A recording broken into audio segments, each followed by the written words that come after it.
Hello दोस्तों, welcome to my channel KP success zone.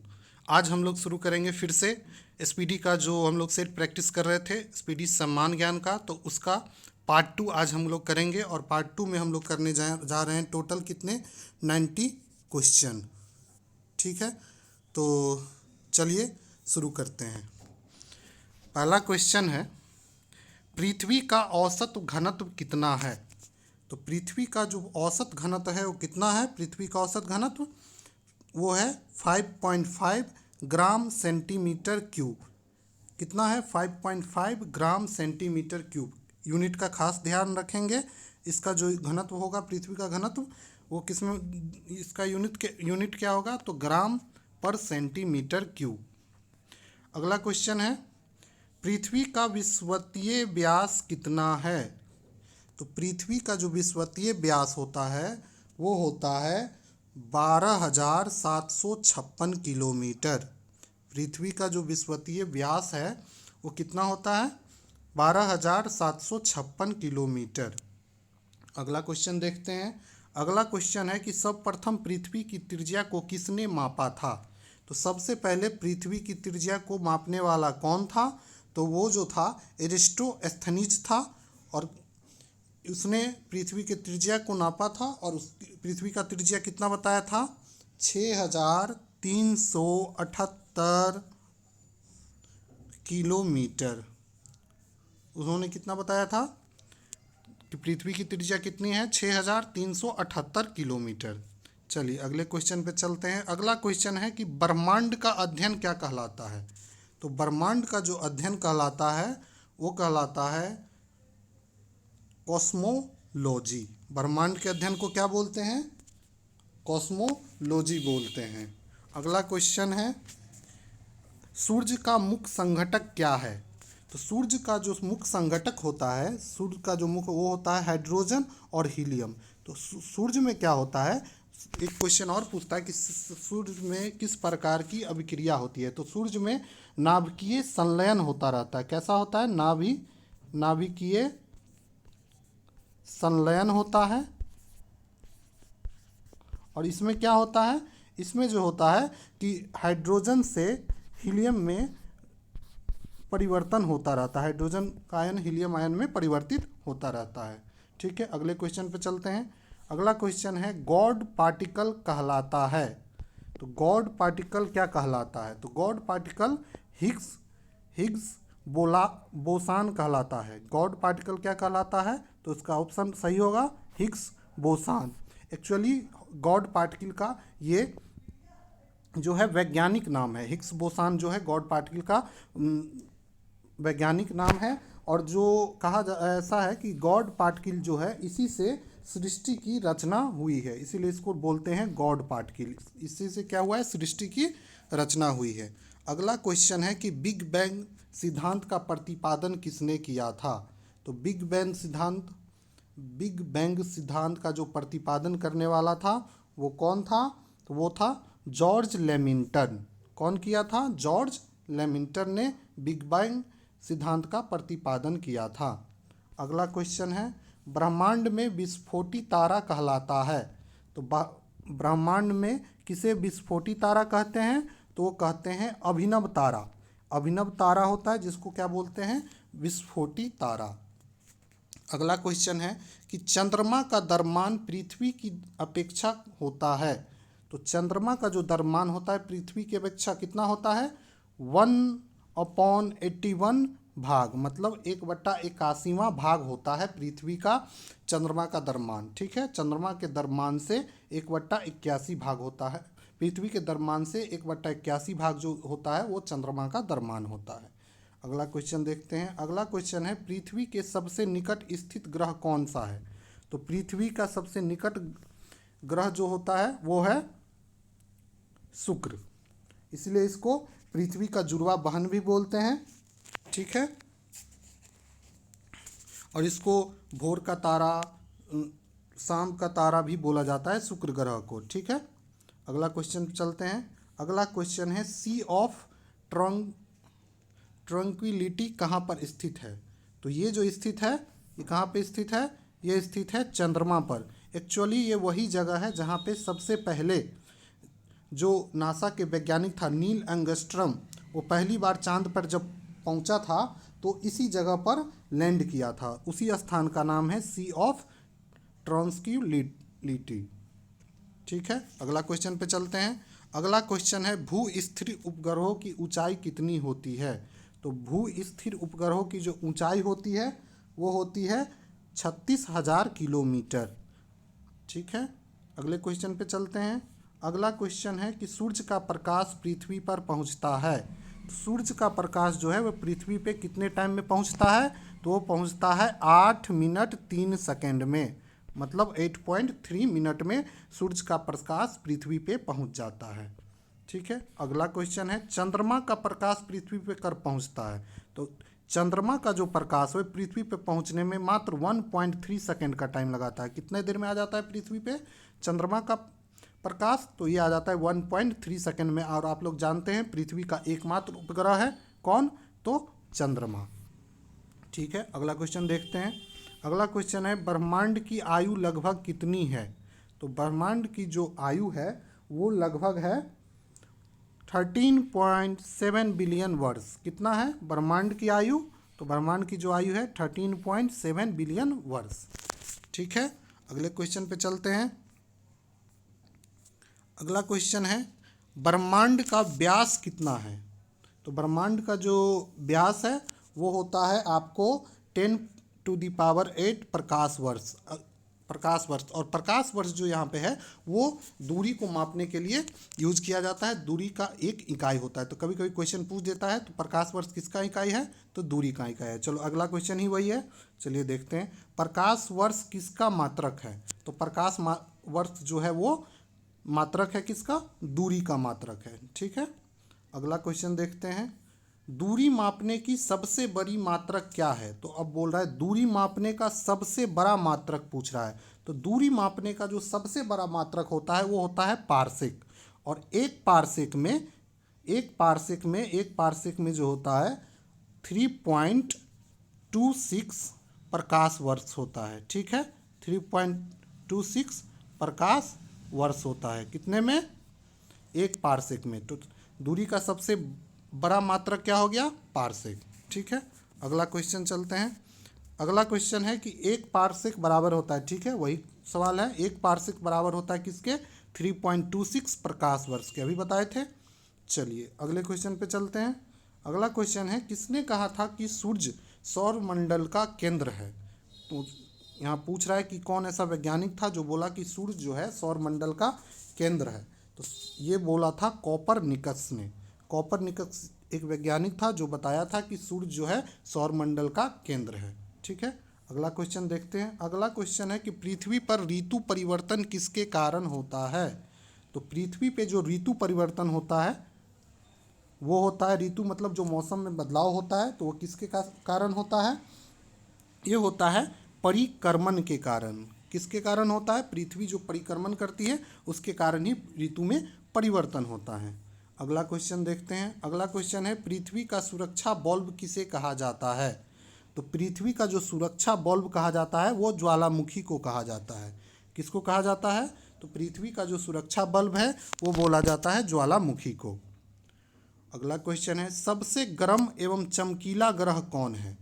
तो सबसे गर्म और चमकीला ग्रह जो है वो है शुक्र। शुक्र जो होता है सबसे गर्म होता है और सबसे चमकीला ग्रह होता है। ठीक है, इसको भोर का तारा भी बोलते हैं, सांझ का तारा भी बोलते हैं, और इसी को पृथ्वी की बहन भी बोलते हैं। और एक चीज़ और क्वेश्चन है कि पृथ्वी के सबसे नज़दीक वाला ग्रह पूछेगा तो वो शुक्र होगा। ठीक है, अभी बताए थे। अगला क्वेश्चन है पृथ्वी पर दिन एवं रात कब बराबर होता है। पृथ्वी पे दिन और रात कब बराबर होता है। तो इसका सही आंसर है 23 सितंबर और 21 मार्च। 23 सितंबर और 21 मार्च को पृथ्वी पे दिन और रात दोनों जो होता है सेम समय का होता है। ठीक है, अगला क्वेश्चन है क्षुद्र ग्रह किन दो ग्रहों के बीच में स्थित है। तो क्षुद्र ग्रह जो है वो स्थित है मंगल ग्रह और बृहस्पति ग्रह के बीच में। तो क्षुद्र ग्रह किन दो ग्रहों के बीच में है, तो क्षुद्र ग्रह जो है मंगल और बृहस्पति ग्रह के बीच में है। अगला क्वेश्चन देखते हैं, तारे का रंग किसका सूचक होता है? तो तारे का जो रंग होता है वह सूचक होता है तारे का ताप का। तारा में जो रंग होता है वो किसका सूचक होता है? तो तारे के ताप का। ठीक है, अगला क्वेश्चन देखते हैं। अगला क्वेश्चन है कि तारे मंडल की कुल संख्या कितना है? तारा मंडलों की कुल संख्या कितनी है? तो तारा मंडल का जो कुल संख्या है वो है कितना? वो है 89। तारा मंडल का कुल संख्या 89। ठीक है, अगला क्वेश्चन देखते हैं। अगला क्वेश्चन है, आकाश गंगा की आकृति कैसी हो है? आकाश गंगा जो होती है उसकी जो आकृति होती है वो कैसी होती है? सर्पिलाकार होती है। किस तरीके का होता है आकाश गंगा की आकृति? सर्पिलाकार। ठीक है, अगला क्वेश्चन है, पृथ्वी की आयु किससे ज्ञात की जाती है? तो पृथ्वी की जो आयु ज्ञात की जाती है वो ज्ञात किया जाता है यूरेनियम डेटिंग के द्वारा। किसके द्वारा ज्ञात किया जाता है? यूरेनियम डेटिंग के द्वारा। और पूछेगा अगर जीवाश्म की आयु कैसे ज्ञात किया जाता है? तो जीवाश्म की आयु ज्ञात किया जाता है, जीवाश्म का जो आयु ज्ञात किया जाता है वो ज्ञात किया जाता है कार्बन डेटिंग के द्वारा। कार्बन डेटिंग के द्वारा क्या किया जाता है?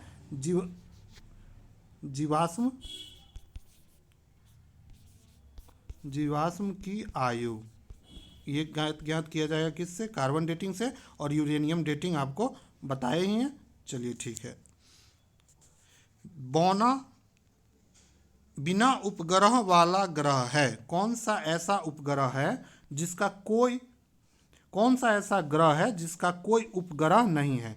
तो दो ऐसा उपग्रह है जिसका कोई उपग्रह नहीं है। तो वो कौन कौन है? एक है बुध और दूसरा है मंगल।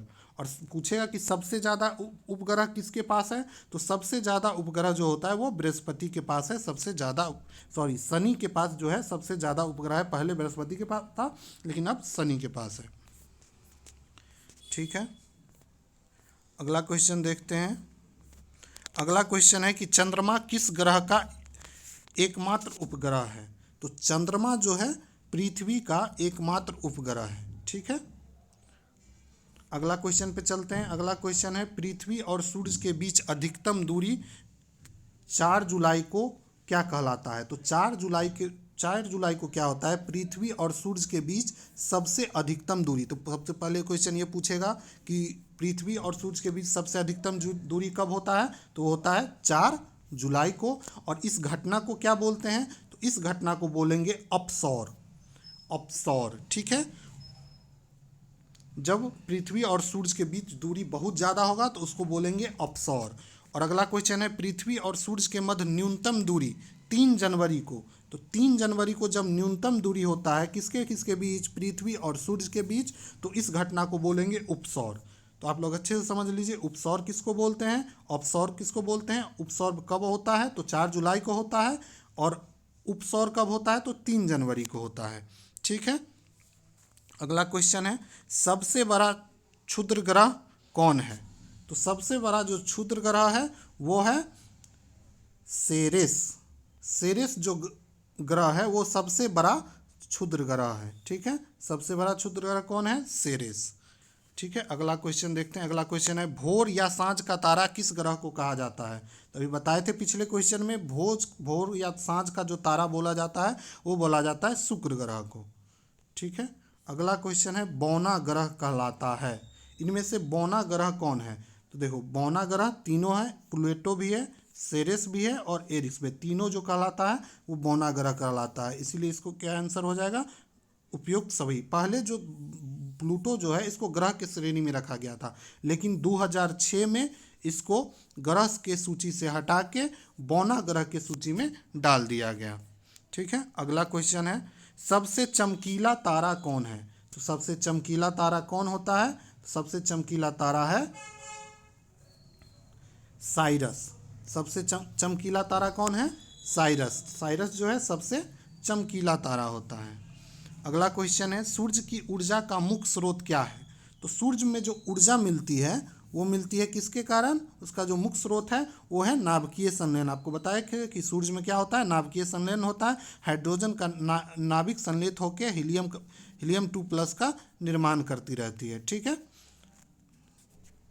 अगला क्वेश्चन है, सूर्य की सतह का तापमान कितना होता है?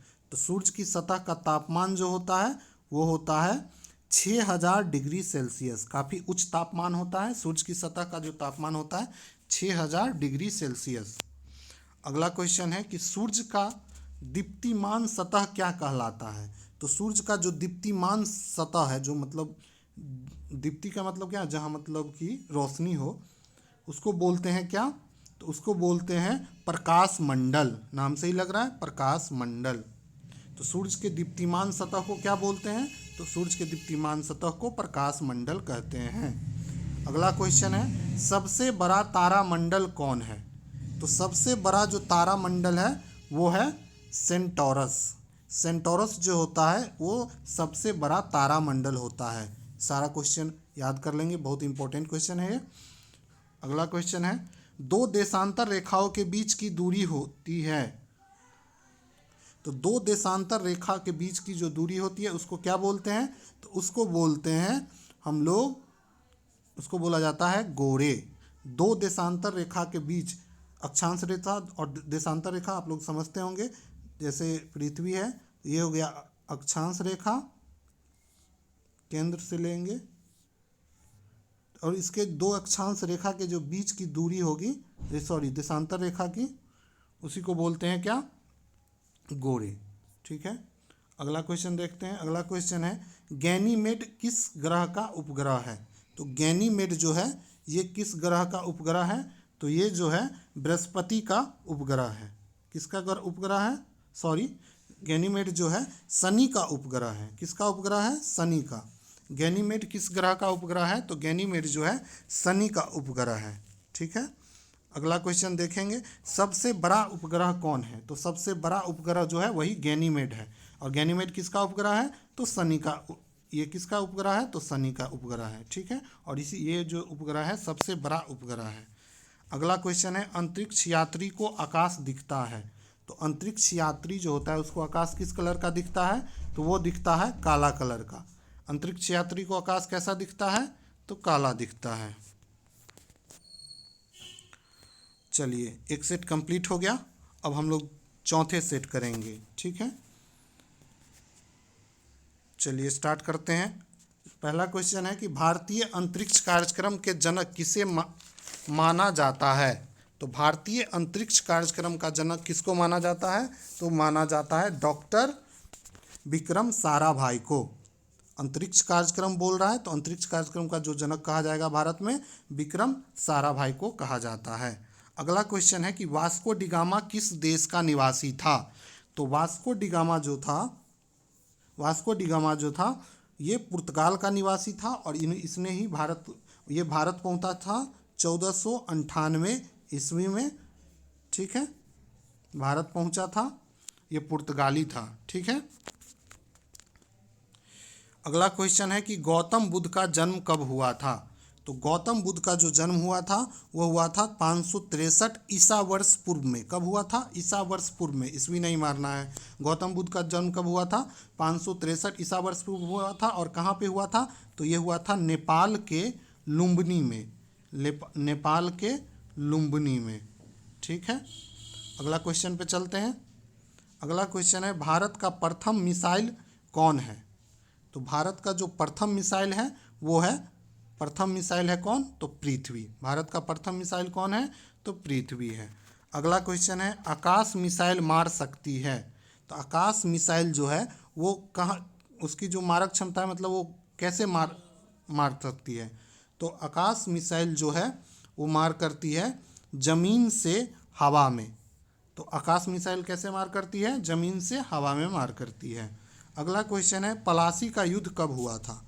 तो प्लासी का युद्ध कब हुआ था, तो प्लासी का जो युद्ध हुआ था वो 1757 में हुआ था। और अब रिसेंट में क्या करता है कि इसको डेट सहित पूछ देता है, तो इसीलिए इसका डेट भी याद रखिए। प्लासी का जो युद्ध हुआ था वो 23 जून 1757 को हुआ था। कब हुआ था, 23 जून 1757। और किसके किसके बीच हुआ था, अंग्रेज और बंगाल के नवाब सिराजुद्दौला के बीच हुआ था।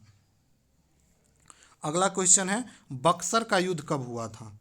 तो बक्सर का जो युद्ध हुआ था वो हुआ था 1764 ईस्वी में। इसका भी डेट पूछा जाता है, और ये जो हुआ था 22 अक्टूबर को हुआ था। ठीक है, अगला क्वेश्चन है मुस्लिम लीग की स्थापना कब की गई थी। तो मुस्लिम लीग की स्थापना किया गया था 1906 ईस्वी में। और कहाँ पे किया गया था, तो ढाका में किया गया था।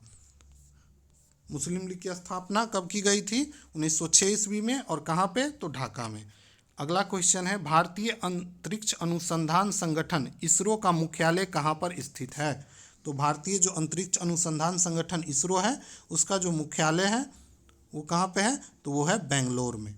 कहाँ पे है, बेंगलोर में। अगला क्वेश्चन है कौन सा एक टैंक रोधी मिसाइल है। तो टैंक रोधी मिसाइल यहाँ पे कौन है, तो यहाँ नाग जो है एक टैंक रोधी मिसाइल है। और इसको एक चीज़ और बोला जाता है कि मारो और भूल जाओ। टैंक रोधी मिसाइल है, ठीक है। इसको बोला जाता है इसके बारे में कि मारो और भूल जाओ। अगला क्वेश्चन है कि प्रथम विश्व युद्ध कब से कब तक चला था। तो प्रथम विश्व युद्ध जो चला था वो चला था 1914 से लेके 1918 तक। और सेकेंड विश्व युद्ध कब चला था, तो ये चला था 1939 से लेके 1945 के बीच चला था, ठीक है। और प्रथम कब चला था, 1914 से 18। और सेकेंड विश्व युद्ध कब हुआ था, 1939 से 1945 के बीच हुआ था। अगला क्वेश्चन है अस्त्र मिसाइल कहाँ से कहाँ मार करती है। तो जो अस्त्र मिसाइल है वो कहाँ से कहाँ मार करती है, तो इसका जो सही आंसर होगा हवा से हवा। मतलब अस्त्र मिसाइल जो है वो हवा से हवा में मार करती है।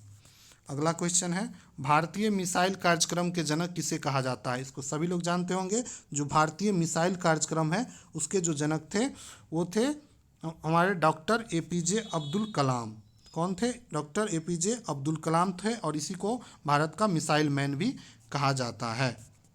अगला क्वेश्चन है असहयोग आंदोलन कब शुरू हुआ था। तो असहयोग आंदोलन शुरू हुआ था 1920 ईस्वी में। और इसका भी डेट कभी कभी पूछ देता है। तो ये शुरू हुआ था 1 अगस्त 1920 को असहयोग आंदोलन शुरू किया गया था। किसके द्वारा, तो गांधी जी के द्वारा। गांधी जी के द्वारा शुरू किया गया था। चलिए अगले क्वेश्चन पे चलते हैं।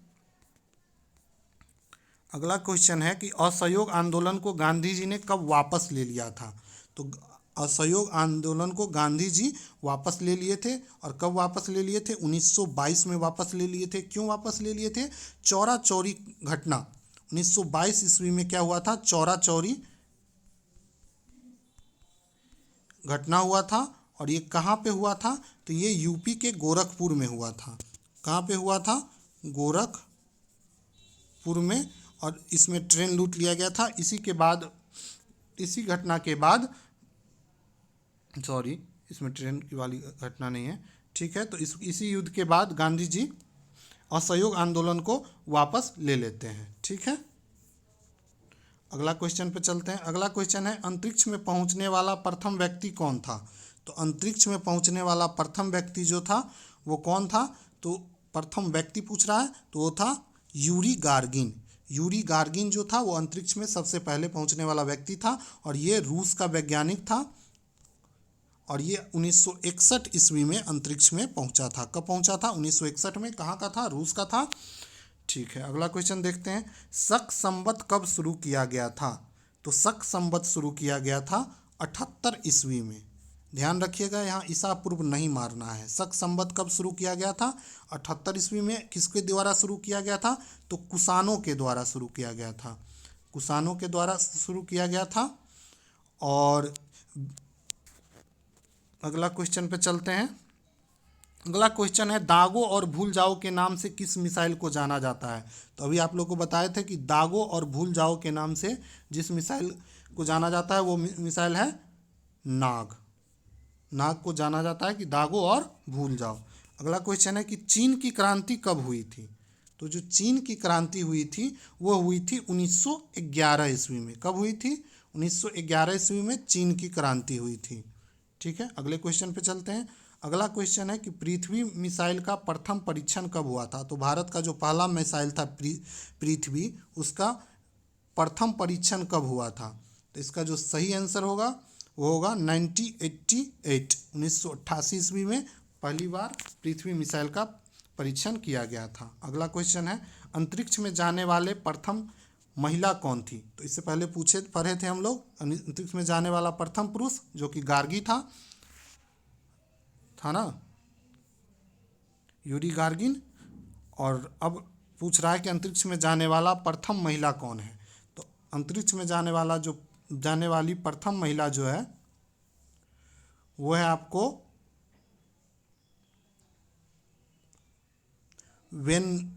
Valentina Tereshkova. वेलेंटीना तेरेस्कोवा, और ये भी रूस की थी। ये भी कहाँ की थी? ये भी रूस की ही थी। ठीक है, अगला क्वेश्चन पे चलते हैं। अगला क्वेश्चन है पानीपत का प्रथम युद्ध कब लड़ा गया था। तो पानीपत का जो प्रथम युद्ध लड़ा गया था वो कब लड़ा गया था? वो लड़ा गया था 1526 ईस्वी में। किसके किसके बीच लड़ा गया था? तो बाबर और इब्राहिम लोदी।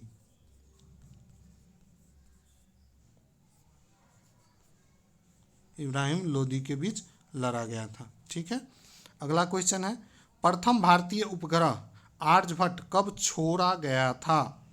प्रथम भारतीय उपग्रह आर्यभट्ट को कब छोड़ा गया था। तो क्वेश्चन पूछेगा कि प्रथम भारतीय उपग्रह कौन था, तो वो हो जाएगा आर्यभट्ट। और इसको कब छोड़ा गया था?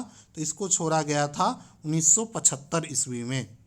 ठीक है, अगले क्वेश्चन पे चलते हैं। अगला क्वेश्चन है चंद्रमा पर मानव भेजने वाला प्रथम देश कौन था। तो चंद्रमा पे मानव भेजने वाला प्रथम देश कौन था? यूएसए था। और कौन गया था? तो नील आर्मस्ट्रांग गया था। ठीक है, अगला क्वेश्चन है फ्रांस की क्रांति कब हुई थी। तो फ्रांस की क्रांति कब हुई थी? तो फ्रांस की क्रांति हुई थी 1789 ईस्वी में। कब हुई थी फ्रांस की क्रांति? 1789 ईस्वी में। और चीन की क्रांति पूछेगा तो 1911 ईस्वी में। अगला क्वेश्चन है सतीश धवन अंतरिक्ष केंद्र कहाँ पर स्थित है। तो सतीश धवन अंतरिक्ष केंद्र जो है वो स्थित है तुम्हारा श्रीहरिकोटा में। कहाँ स्थित है? श्रीहरिकोटा में। अगला क्वेश्चन है विक्रम साराभाई अंतरिक्ष केंद्र कहाँ स्थापित है। तो विक्रम साराभाई अंतरिक्ष केंद्र जो है वो त्रिवेंद्रम में स्थापित है। और ये त्रिवेंद्रम पड़ता है कहाँ पे? तो केरला में। केरला में पड़ता है। अगला क्वेश्चन देखते हैं सर्वाधिक समय तक अंतरिक्ष में रहने वाली महिला कौन है। सर्वाधिक समय तक पूछ रहा है तो वो थी क्रिस्टीना कोच। क्रिस्टीना कोच जो थी सर्वाधिक समय तक अंतरिक्ष में रहने वाली महिला है। ठीक है, अगला क्वेश्चन चलते हैं। अगला क्वेश्चन है कि रूस की क्रांति कब हुई थी। तो रूस की क्रांति हुई थी 1917 ईस्वी में। ठीक है, रूस की क्रांति कब हुई थी? 1917 में। 1911 में किसका हुआ था? चीन का क्रांति हुआ था। और 1789 ईस्वी में किसका हुआ था? फ्रांस का हुआ था। तो ये तीनों याद कर लीजिए, बहुत पूछता है और बहुत ही अच्छा क्वेश्चन है। अगला क्वेश्चन है अर्जुन क्या है। चलिए देखते हैं अर्जुन क्या है। तो अर्जुन जो है एक युद्ध टैंक है। अर्जुन एक क्या है? युद्ध टैंक का नाम है अर्जुन। ठीक है, अगले क्वेश्चन पे देखते हैं। अगला क्वेश्चन है पानीपत का तीसरा युद्ध कब हुआ था। तो पानीपत का जो तीसरा युद्ध हुआ था वो हुआ था 1761 ईस्वी में। और किसके किसके बीच हुआ था? तो मराठा वर्सेज अफगान सरदार जो था अहमद शाह अब्दाली।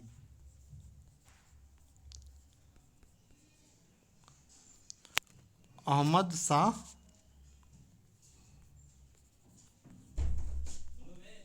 अब्दाली के बीच हुआ था। ठीक है, अगला क्वेश्चन है ताशकंद समझौता कब हुआ था।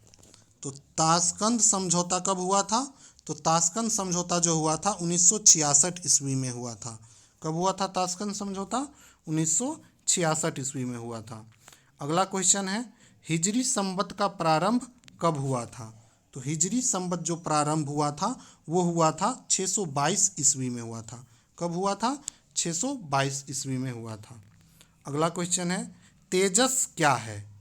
तो तेजस जो है, तेजस एक लड़ाकू विमान है। तेजस क्या है? तेजस एक लड़ाकू विमान है। चलिए अगले क्वेश्चन पे चलते हैं। अगला क्वेश्चन है कि पानीपत का द्वितीय युद्ध कब लड़ा गया था। तो पानीपत का जो द्वितीय युद्ध है, प्रथम युद्ध कब हुआ था? 1526 में। और द्वितीय युद्ध जो हुआ था पानीपत का वो हुआ था 1556 ईस्वी में। प्रथम हुआ था 1526 में, द्वितीय हुआ था 1556 में।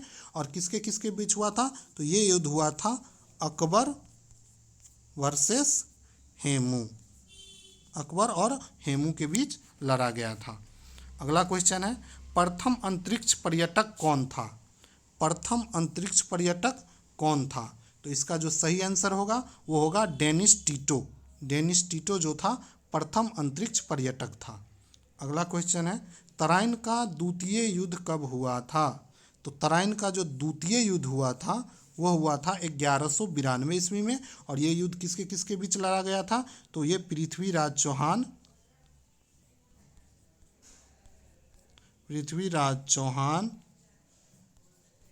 वर्सेस गौरी के बीच, मोहम्मद गौरी के बीच लड़ा गया था। इस युद्ध में जाके पृथ्वीराज चौहान गौरी से हार जाते हैं।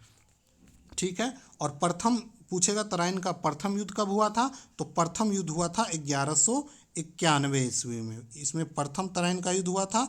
और इसमें जो जीतता है वो कौन जीत जाता है? इसमें गौरी जो पृथ्वीराज चौहान को से हार जाता है। गौरी हार जाता है पृथ्वीराज चौहान से। उसके बाद फिर से 1192 में द्वितीय युद्ध होता है तराइन का और इसमें गौरी की जीत हो जाती है। ठीक है। अगला क्वेश्चन देखते हैं। अगला क्वेश्चन है कि द्वितीय विश्व युद्ध कब से कब लड़ा गया था? तो द्वितीय विश्व युद्ध जो लड़ा गया था ये लड़ा गया था 1939 से 1945 के बीच लड़ा गया था। अगला क्वेश्चन है अंतरिक्ष में जाने वाला प्रथम भारतीय कौन था? तो अंतरिक्ष में जाने वाला प्रथम भारतीय पूछ रहा है। तो प्रथम भारतीय कौन था? वो था राकेश शर्मा। अगला क्वेश्चन है चंद्रमा पर मानव को पहुंचाने वाला प्रथम अंतरिक्ष यान कौन था? तो चंद्रमा पर मानव को पहुंचाने वाला प्रथम अंतरिक्ष यान जो था वो था अपोलो 11। इसी अंतरिक्ष यान से नील एंगस्ट्रॉम पहली बार चंद्रमा पे गए थे। अगला क्वेश्चन है गांधी इरविन समझौता कब हुआ था? तो गांधी इरविन के बीच जो समझौता हुआ था वो हुआ था 1931 में। और इसी समझौता के बाद गांधी जी सेकेंड गोलमेज सम्मेलन में भाग लेने के लिए लंदन गए थे। और इसी समझौता के बाद सविनय अवज्ञा आंदोलन जो 1930 में स्टार्ट किया गया था उसको गांधी जी क्या करते हैं? स्थगित कर देते हैं और गोलमेज सम्मेलन में भाग लेने के लिए लंदन जाते हैं। अगला क्वेश्चन है क्रिप्स मिशन भारत कब आया था?